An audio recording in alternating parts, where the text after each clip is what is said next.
ನಾನು ಈಗ ತಾನೇ ಹೇಳ್ತಾ ಇದ್ದ ಹಾಗೆ ಗೌತಮ್ ಗಂಭೀರ್ ಕೂಡ ಈಗ ಆಲ್ರೆಡಿ ತಮ್ಮ ರಾಜಕೀಯ ನಿವೃತ್ತಿಯನ್ನ ಘೋಷಣೆ ಮಾಡಿದ್ದಾರೆ. ಜವಾಬ್ದಾರಿಗಳಿಂದ ನನ್ನನ್ನು ವಿಮುಕ್ತಿಗೊಳಿಸಿ ಅಂತ ಅವರು ಪತ್ರವನ್ನ ಈಗ ಆಲ್ರೆಡಿ ಜೆ.ಪಿ. ನಡ್ಡಾ ಅವರಿಗೆ ಬರೆದಿದ್ದಾರೆ ಅನ್ನೋದು ಅವ್ರು ಕೊಟ್ಟಿರುವ ಕಾರಣ ಅಂತ ಅಂದ್ರೆ ಕ್ರಿಕೆಟ್ಗೆ ಸಂಬಂಧಪಟ್ಟ ಹಾಗೆ ತನ್ನ ಕಮಿಟ್ಮೆಂಟ್ ಅನ್ನ ತೋರಿಸಬೇಕಿದೆ ಅನ್ನುವಂಥದ್ದನ್ನು ಅವ್ರು ಹೇಳಿದ್ರು ಕೂಡ ಪರೋಕ್ಷವಾಗಿ ವಿಚಾರ ಏನು ಅಂತಂದ್ರೆ ಅವರಿಗೆಲ್ಲ ಸೂಚನೆ ಬಂದಿದೆ ಈಗ ಆಲ್ರೆಡಿ ನಿಮ್ಗೆ ಈ ಬಾರಿ ಟಿಕೆಟ್ ಸಿಗೋದಿಲ್ಲ ಅನ್ನುವಂಥ ವಿಚಾರಕ್ಕೆ ಸಂಬಂಧಪಟ್ಟ ಹಾಗೆ. ಆ ಕಾರಣಕ್ಕಾಗಿನೇ ಅವರೇ ಅಲ್ಲಿ ಸ್ವಯಂ ಪ್ರೇರಿತವಾಗಿ ಒಂದು ಪತ್ರವನ್ನ ಬರೆದು ನನ್ನನ್ನು ನಿಯುಕ್ತಿಗೊಳಿಸಿ ಅಂತ ಕೇಳ್ಕೊಂಡಿದ್ದಾರೆ ಅನ್ನುವಂಥದ್ದನ್ನ ನಾವು ಗಮನಿಸ್ತಾ ಇದ್ದೀವಿ. ನಾನು ಮೊದಲೇ ಹೇಳಿದಾಗೆ ಅವ್ರು ಇದಕ್ಕೆ ಸಂಬಂಧಪಟ್ಟಾಗೆ ಕೆಲ ಎಕ್ಸ್ಪ್ಲನೇಷನ್ ಅನ್ನ ಕೊಟ್ಟಿದ್ದಾರೆ. ಇಲ್ಲಿ ನಾವು ಅವರ ಟ್ವೀಟ್ ಅನ್ನ ಕೂಡ ನಾವು ಗಮನಿಸ್ತಾ ಇದ್ದೀವಿ. ಅದನ್ನ ಮುಂದುವರೆದ ಭಾಗವಾಗಿ ಕ್ರಿಕೆಟ್ನಲ್ಲಿ ನನಗೆ ಬಹಳಷ್ಟು ಜವಾಬ್ದಾರಿಗಳಿದೆ ಅನ್ನುವಂಥದ್ದು ಒಂದು. ಆಮೇಲೆ ಅವರು ಈಗಲೂ IPL ಅಲ್ಲಿ ಕೆಲ ತಂಡವನ್ನ ಬೇರೆ ಬೇರೆ ರೀತಿಯಾಗಿ ಅವರು ಪ್ರತಿನಿಧಿಸ್ತಾ ಇರುವಂಥ ಕಾರಣಕ್ಕಾಗಿ ಆಟಗಾರ ಅಲ್ಲದೆ ಹೋದ್ರು ಕೂಡ ಸೊ ಅದನ್ನೆಲ್ಲ ನನ್ನ ಕಮಿಟ್ಮೆಂಟ್ಗಳಿದೆ. ಹಾಗಾಗಿ ನನಗೆ ರಾಜಕೀಯದಿಂದ ನಿವೃತ್ತಿಗೊಳಿಸಬೇಕಾದಂಥ ಒಂದು ಸಮಯ ಬಂದಿದೆ. ಹಾಗಾಗಿ ನನಗೆ ಪಕ್ಷದ ಜವಾಬ್ದಾರಿಯಿಂದ ನಿಯುಕ್ತಿಗೊಳಿಸಿ ಅಂತ ಅವರು ಕೇಳ್ಕೊಂಡಿದ್ದಾರೆ ಅನ್ನುವಂಥದ್ದನ್ನು ನಾವು ಈಗ ಗಮನಿಸಿರುವಂಥ ಸಂಗತಿ. ಸೊ ಅವ್ರು ಮಾಡಿರುವಂಥ ಟ್ವೀಟ್ ಅನ್ನ ಕೂಡ ನಾವು ಇಲ್ಲಿ ಗಮನಿಸ್ತಾ ಇದ್ದೀರಿ. I have requested honourable party president JP Nadda ji to relieve me of my political duties so that I can focus on my upcoming cricket commitments ಅನ್ನುವಂಥದ್ದನ್ನ ಅವ್ರು ಉಲ್ಲೇಖ ಮಾಡಿರೋದನ್ನ ನೋಡ್ತಾ ಇದ್ವಿ. ಹರೀಶ್ ನಮ್ಗೆ ಇದಕ್ಕೆ ಸಂಬಂಧಪಟ್ಟಾಗೆ ಮತ್ತೆ ಡೀಟೇಲ್ಸ್ ಅನ್ನ ಕೊಡ್ತಾರೆ. ಹರೀಶ್, ಹೌದು, ಈಗ ನೀವು ಹೇಳ್ದಂಗೆ ಜಯಂತ್ ಸಿನ್ಹಾ ಆಗಿರಬಹುದು, ಜೊತೆಗೆ ಗೌತಮ್ ಗಂಭೀರ್ ಇವರೆಲ್ಲ ಈಗ ಕೊಡ್ತಾ ಇರುವಂಥ ಸೂಚನೆ ಅಂದ್ರೆ ಅವ್ರಿಗೆ ಸಿಕ್ಕಿರುವಂಥ ಸೂಚನೆ ಬಹಳ ಕ್ಲಿಯರ್ ಆಗಿದೆ ಅನ್ನುವಂಥದ್ದು ಗೊತ್ತಾಗ್ತಾ ಇರುವಂಥ ಸಂಗತಿ ಪಾರ್ಟಿಯಿಂದ. ಅದನ್ನ ಹೊರತುಪಡಿಸಿ ಬಿಜೆಪಿ ಬಹಳಷ್ಟು ಸಂದರ್ಭದಲ್ಲಿ ತೆಗೆದುಕೊಳ್ಳುವಂಥ ಕೆಲ ಅಚ್ಚರಿಯ ಡಿಸಿಷನ್ಸ್ ಇರುತ್ತಲ್ಲ, ಅದು ಸಕ್ಸಸ್ ತಂದುಕೊಟ್ಟಿದೆ ಅವರಿಗೆ ಬಹಳ ಸಂದರ್ಭದಲ್ಲಿ. ಅಂತಹ ಕೆಲ ಅಚ್ಚರಿಯ ಡಿಸಿಷನ್ಸ್ ಫಸ್ಟ್ ಲಿಸ್ಟ್ ನಲ್ಲಿ ನಾವೇನಾದ್ರು ಗಮನಿಸಬಹುದಾ? ಅಂಥದ್ದೇನಾದ್ರು ಹೈಲೈಟ್ಸ್ ಕಂಡು ಬರ್ಬೋದಾ ಹರೀಶ್? ಹೌದು, ಸಹಜವಾಗಿ ಮಾಲ್ತೇಶ್, ಈಗಾಗಲೇ ಒಂದು ಪಕ್ಷಗಳ ಮೂಲಗಳು ತಿಳಿಸಿರುವಂತೆ 25ರಿಂದ 30% ಸಂಸದರಿಗೆ ಟಿಕೆಟ್ ಈ ಸತಿ ಸಿಗೋದಿಲ್ಲ ಅನ್ನುವಂತಹ ಒಂದಷ್ಟು ಸೂಚನೆಗಳು ಸಿಕ್ಕಿರುವಂತಹದ್ದು. ಅಂದರೆ ಸುಮಾರು 70ರಿಂದ 80 ಸಂಸದರಿಗೆ ಯಾರು ಗೆದ್ದಿದ್ರು ಅವರಿಗೆ ಟಿಕೆಟ್ ಸಿಗೋದಿಲ್ಲ ಅನ್ನುವಂಥದ್ದು.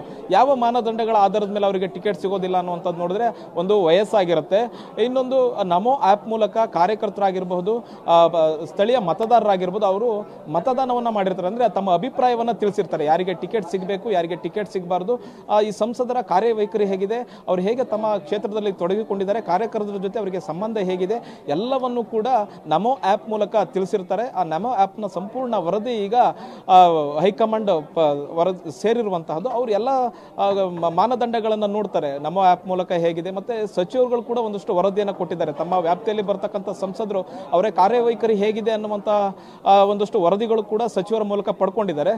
ಇನ್ನು ರಾಜ್ಯ ಕೋರ್ ಕಮಿಟಿಯ ಸಭೆಯಲ್ಲೂ ಕೂಡ ಚರ್ಚೆ ಆಗಿರುತ್ತೆ, ಯಾರಿಗೆ ಟಿಕೆಟ್ ಸಿಗಬೇಕು, ಸ್ಥಳೀಯ ವಾತಾವರಣ ಹೇಗಿದೆ, ಜಾತಿ ಲೆಕ್ಕಾಚಾರ ಹೇಗಿದೆ, ಪ್ರಾದೇಶಿಕವಾದ ಲೆಕ್ಕಾಚಾರ ಹೇಗಿದೆ, ಎಲ್ಲವನ್ನು ಲೆಕ್ಕ ಹಾಕಿ ಕೋರ್ ಕಮಿಟಿ ಸಭೆಯಿಂದ ಕೋರ್ ಕಮಿಟಿಯ ನಾಯಕರುಗಳು ಕೂಡ ಹೈಕಮಾಂಡ್ಗೆ ಪಟ್ಟಿಯನ್ನು ರವಾನೆ ಮಾಡಿರ್ತಾರೆ.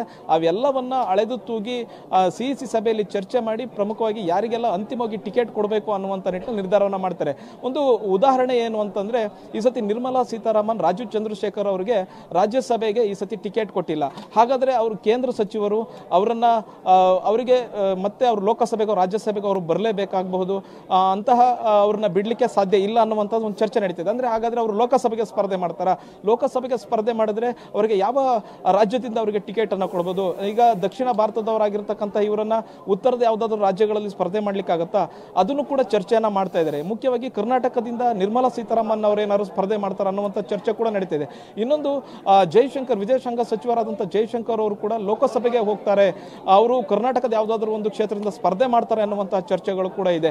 ಇದು ಸಾಧ್ಯ ಆಗುತ್ತಾ ಅನ್ನುವಂಥದ್ದು. ಮತ್ತೆ ಮುಖ್ಯವಾಗಿ ರಾಜೀವ್ ಚಂದ್ರಶೇಖರ್ ಅವರಿಗೆ ಕೇರಳದಿಂದ ಸ್ಪರ್ಧೆ ಮಾಡಿ ಅಂತ ಸೂಚನೆ ಕೂಡ ಇದೆ. ಅಲ್ಲಿ ಕೇರಳದಲ್ಲಿ ಸ್ಪರ್ಧೆ ಮಾಡಿದ್ರೆ ಅವ್ರಿಗೆ ಗೆಲ್ಲೋದಕ್ಕೆ ಸಾಧ್ಯ ಆಗುತ್ತಾ? ನಿರ್ಮಲಾ ಸೀತಾರಾಮನ್ ಅವರು ಕರ್ನಾಟಕದಿಂದ ಸ್ಪರ್ಧೆ ಮಾಡಿದ್ರೆ ಅದು ಯಾವ ಕ್ಷೇತ್ರದಿಂದ ಸ್ಪರ್ಧೆ ಮಾಡ್ತಾರೆ, ಅವರು ಗೆಲ್ಲಲಿಕ್ಕೆ ಸಾಧ್ಯ ಆಗುತ್ತಾ? ಹೀಗೆ ಜೈಶಂಕರ್ ಅವರು ಕೂಡ ಕರ್ನಾಟಕದಿಂದ ಸ್ಪರ್ಧೆ ಮಾಡ್ತಾರೆ ಅನ್ನುವಂಥದ್ದು ಹೇಳಲಾಗ್ತದೆ. ಹೀಗೆ ಅಚ್ಚರಿಯ ಹೆಸರುಗಳು ಕೂಡ ಕರ್ನಾಟಕದ ವಿಚಾರದಲ್ಲೂ ಬರಬಹುದು.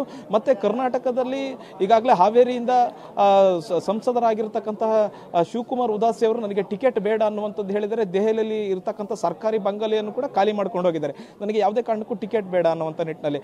ಆ ಕ್ಷೇತ್ರದಲ್ಲೂ ಕೂಡ ಸಾಕಷ್ಟು ಪೈಪೋಟಿ ಇದೆ. ಕೆಲವರು ವಯಸ್ಸಿನ ಕಾರಣಗಳ ಹರೀಶ್ ಜಸ್ಟ್ ಹೋಲ್ಡ್ ಹರೀಶ್